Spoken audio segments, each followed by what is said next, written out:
মাছগুলো ভাজতে দিয়ে দিয়েছি একে একে। এখন বেটে নেব সর্ষে পোস্ত আর লঙ্কা। সমস্ত মাছগুলো ভেজে নিয়েছি, এখন মাছের ঝাল তৈরি করব। সর্ষে পোস্তগুলো আর লঙ্কা বেটে নিয়েছি, তেলে কালি জিরে দিয়ে দিয়েছি। এবার একটু জিরে আর কালি জিরে দিয়ে দিলাম।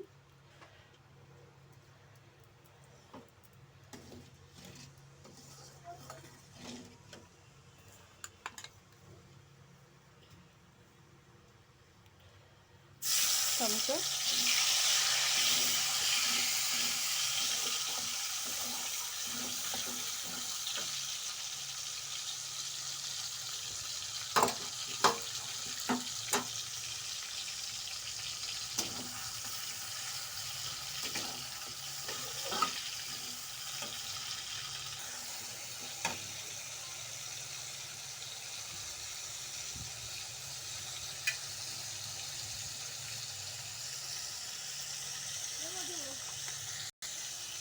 সর্ষে পোস্ত দিয়ে দিলাম।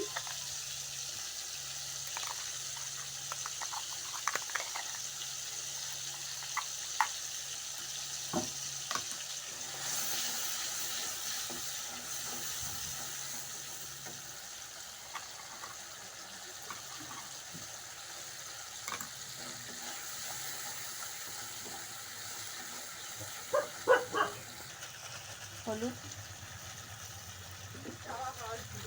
লবণ,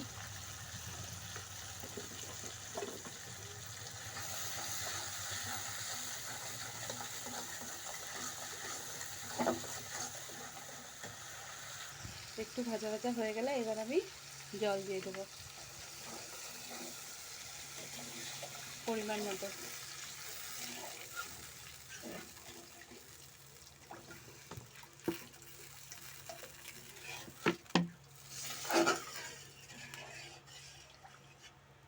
অনেকে কাঁচা লঙ্কা বেশি পছন্দ করে না, আমরা আপনাদের মতন করে দিয়ে দিচ্ছি, তাই কটা গোটা কাঁচা লঙ্কা দিয়ে দিলাম। ঝোল ফুটে উঠেছে, মাছগুলো দিয়ে দিই।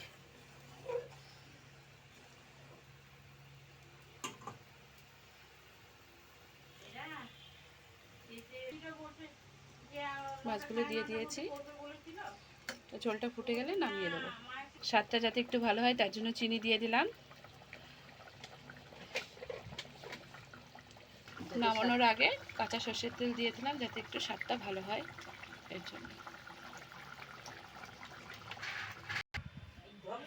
সর্ষে পোস্ত হয়ে গেছে রান্নাটা আমার।